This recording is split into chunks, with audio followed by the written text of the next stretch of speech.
Hello friends, welcome to Nature's Boundless Classroom, and this is Sam, your English ma'am. And the chapter that we are going to take today is from your CBSE grade 10 syllabus, and this is chapter number 3, 2 stories about flying. The author of the first story, his first flight, is Liam O'Flaherty. Now the name suggests that he is Irish. Yes, of course, he is Irish. He was a communist, or he was a socialist, and his writings often depict his feelings, his thoughts, his thinkings, and he always wrote from the point of view of the common man.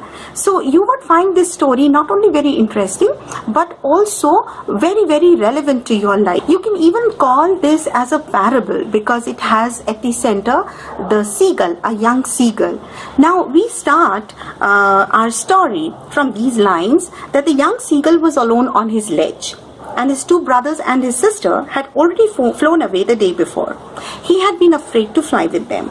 Somehow, when he had taken a little run forward to the brink of the ledge and attempted to flap his wings, he became afraid. The great expanse of sea stretched down beneath, and it was such a long way down, miles down. He felt certain that his wings would never support him.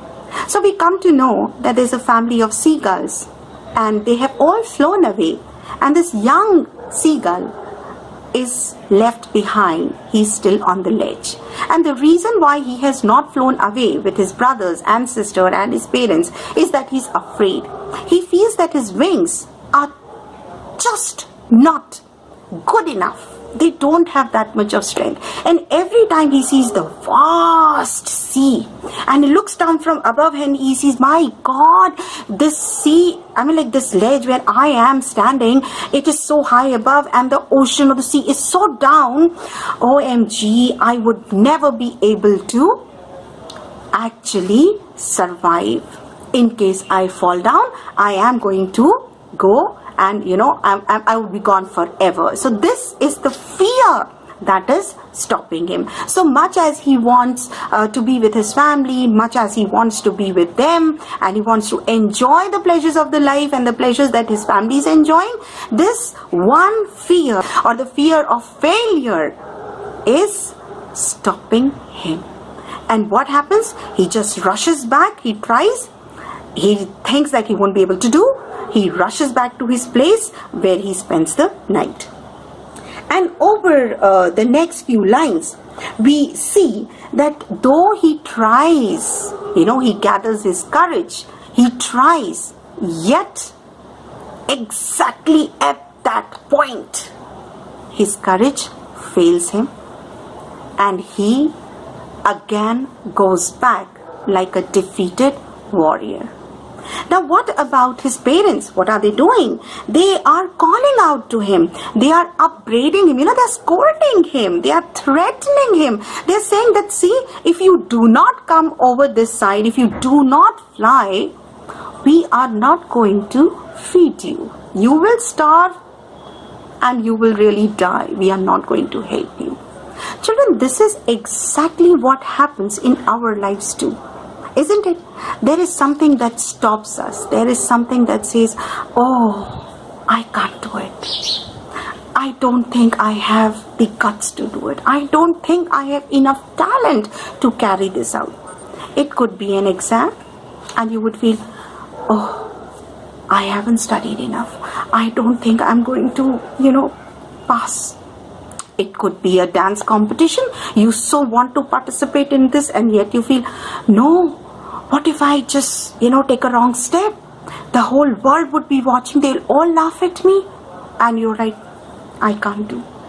It could be as simple as a teacher asking a question in the class. You know the answer, yes. Other students are answering it, but you are like, no, what if my answer is wrong? What if everybody starts laughing at me? And that one fear stops you. You need to take just one step, but this fear, it stops you. It does not let you take that final step. and how beautifully the author in the next few lines tells you what is the predicament that is faced by the young seagull. Now look at this. That was 24 hours ago. Since then, nobody had come near him. The day before, all day long, he had watched his parents flying about with his brothers and sister. And these parents had been teaching his brother and sister the art of fishing. You know, children, seagull lives on the fish that it catches. So, it is very, very important for the children to know how to catch a fish. Remember, I think you must have heard this proverb. You feed a person and you feed for a day, and if you teach him how to fish, you actually feed him for a lifetime. So something like this, these parents must also have attended a school of young birds, young seagulls, and their teacher must have told them like this. So the parents are like, oh, I have to teach my children how to find fish, how to catch fish. So they are doing their work, and this young seagull, he is standing there watching them, waiting to go there, do the same thing, but that one step that he needs to take, he is too afraid to take, and so he's forced to watch from so far. And the brother, they have caught a fish, a red, a herring it is. It's a very soft bone fish. It's a sea fish. Very tasty, of course, to the seagulls. And they are, they are very, very happy. The parents are very happy. This happens, even in our home. Your elder brother has done something and your parents are like, wow, beta, wonderful. And you're like, acha, you never say like this to me, huh? But then you never tried. You never did anything. How are they going to appreciate you? So obviously they are going to appreciate somebody who's doing something. Similarly, the brother has learned how to catch a fish. He has caught one. So the parents are very, very happy. But then the seagull, is he able to understand? No, sir, he is not able to understand at all. And then what he feels that they are taunting him because he's a coward. Now see, it's all deep within, it's all deep inside. He knows that he must take that one step of courage. He doesn't take that. So he himself is feeling, yes, everybody is taunting him because he is a frightened chap. He's not able to take that one step. Now, look at the sun. It has started ascending. The sky blazing on his ledge that's facing the south. And he's feeling the heat. He's feeling more because he has not eaten also. Children, this is so very familiar. You haven't eaten your food and you feel everything double triple. Somebody must not have said in the wrong tone, but you are like, you said like this to me. It may not be so cold. And it's like, it's so cold. It may not be so hot. And it's like, oh God, it's so hot. Why? Because that hunger, no, that is doing something, that's poking its finger at you, and you're feeling everything double, triple.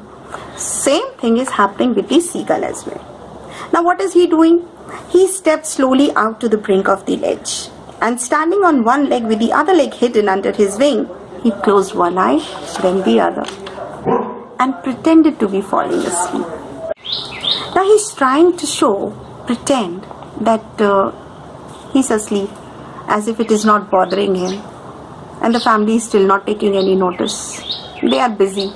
The father is busy, dusting his feathers. The brother and the sister, they are also busy. They are dozing off. Only the mother is watching. Only she is watching. And children, this is so familiar, isn't it? You would think that nobody cares, and you would feel that, oh, daddy is not interested in me, my brother is busy with his studies, or sister is busy with something else, and even my mom isn't doing. But more often than not, the mom is always watching you, always. And here also, this mom is no different. Now what does she do? She is standing on a little high hump on the plateau, and again, now and again, what is she doing? She's staring at a piece of fish which is lying at her feet, And then what is she doing? She's cleaning it by repeating strokes, scraping, cleaning by repeated strokes. And this she's doing with her beak. The sight of this food is really making this young seagull mad with hunger. This fellow has not had food since the last 24 hours. And Mama dear is showing this food to him. She's cleaning it up and she's, doing it with her beak. And he remembers this is how he used to do as well. When Mama used to bring food, this is exactly what he used to do. And then in the usual manner, he's like, give me, please give me, in his typical seagull kind of a language. He's saying, Mom, please give me. And he's saying in a very, very sad manner. And this is exactly what we people also do, isn't it? We know that we are not doing what we must be doing, and then we try to use so many strategies and tactics just to get our parents' attention, just to get their sympathy so that they would do our work for us. The same thing the young seagull is also doing. Okay, Mama, I'm so hungry. You see, I cannot fly. I don't have strength. I will die hungry. Please, please. Now what has happened? Mama has started flying towards the seagull. Seagull is very happy. Wow, my tactics worked. You also do like this, huh? You people, you also do like this. Arey, Mama ko I am going to say this and that, and she will come running to me. And the same thing is happening. The seagull is very, very happy. But look at this line. Look at this line. But when she was just opposite to him, she halted. Her wings motionless, the piece of fish in her beak almost within reach of his beak. And when you read these lines, you feel, how cruel this mummy is, how wicked she is. And this is really, really so insensitive. The child hasn't eaten food since the last 24 hours, and here she is tempting him with the fish, something that he loves a lot. And then when he thinks that she's bringing the food to him, there she is stopping, looking at what? What are you waiting for, bhai? Imagine you in the same position. Mama making your favorite chole bhature. Mama making your favorite pizza. And what she does, instead of bringing that thing to you, she's like standing midway and she's watching you, and you would be like, what? So you can just imagine what the seagull is going through. Obviously he's in surprise. He's like crazy. Hey, what's happening? Give me this food. And now look at this sentence. He waited a moment in surprise, wondering why she did not come nearer, and then maddened by hunger, he dived at the fish. Children, what do you think happened? Of course, he started falling downwards towards the sea that had scared him so much. It is happening to him. What he had thought, his fear, is now being realized. He was afraid of this very thing. But do you think he falls down? Do you think he is going to die? No. Why? Because his wings are sufficient enough for him. They are strong enough for him. They are there for him to fly. And they would see that fly he does. And of course, he flies. And you would see in the next few lines, he just felt a bit dizzy.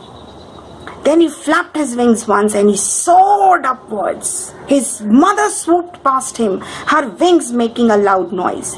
He answered her with another scream. Then his father flew over screaming. He saw his two brothers and his sister flying around him, curveting and banking and soaring and diving. So the whole family is going crazy. They are like, leaping like a frog, moving this side, that side, and they're going crazy, they're screaming, they're shouting.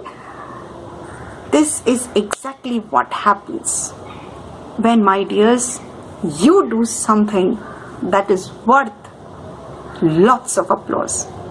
Your parents go crazy, your brothers keep telling about it, your sister keeps singing about it.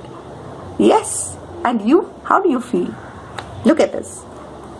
Then he completely forgot that he had not always been able to fly, and commended himself to dive and soar and curve, shrieking shrilly. He says he simply forgot that he never knew how to fly, as if he knew how to fly. Children, this is exactly what this lesson wants to tell you. You need to have confidence in yourself. Everybody is afraid. There is no man, no woman in this world, no girl, no boy, no child in this world who is not afraid. No living thing in this world who is not afraid. But you need to conquer your fears, because you have it in you. Here, this is where you have it. In your heart, you do have the strength. And whatever you decide, once you believe in yourself, if you have faith in yourself, you can do whatever you want. You can achieve whatever you have thought until now impossible to achieve, because there is no such word as impossible in the dictionary of the hard-working people. So this is exactly what this lesson tells you. This is exactly what Liam wants to tell you. And then, of course, his parents and his brothers and sister, they have all landed on this green flooring ahead of him. And you know, when this young seagull's legs, they sink into the sea and it starts going down, he's a little afraid again. Why? Because it's the fear of the unknown. Oh, is my fear getting realized again? Is it going to come true again? But then, nothing, of course, nothing. He realizes he's not going to die. He has taken that one step that was required. Everything is fine now. He is just tired and hungry. And his family is so happy to feed him now, because now they know whether they are there or not for him, this young seagull will be able to look after himself. And children, this is exactly what your parents also try to do. They must have been taking good care of you all through your life. Like till your 12th standard, you live in a very cocooned place, safe place, secure place. Your parents look after your every need. But after your 12th standard, you know, it's time to fly. Many of you apply for the colleges which are probably outside your city. Many of you go abroad. There you're going to meet new people. You're going to go to a new place where you won't have your parents and your brothers and your relatives coming rushing to you and helping you, right, like they have been doing it here. This is where confidence in you comes to the fore, and this is where self-reliance comes to the front. You need to know how to find a way. So if your parents have groomed you to be independent, if they have groomed you to look for yourself, no new place, no new person would be a challenge for you that you cannot overcome. Of course, you would be afraid, because a new place, a new setup, a new environment is definitely going to overwhelm you because you're not used to it. But if you have confidence in yourself, there's nothing that you cannot do. So we wind up with this last line. He was floating on it, and around him his family was screaming, praising him, and their beaks were offering him scraps of dogfish. He had made his first flight, which means he had begun his journey. There would be many more such flights now. It was only this first one that led to such a lot of, introspection. It led to such a lot of tension and pressure. And children, you of course know this as well as anybody else. It's just that one step that matters.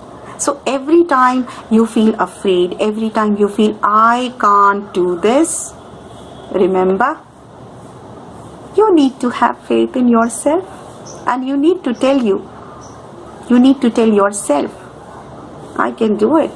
It's just that one step I need to take.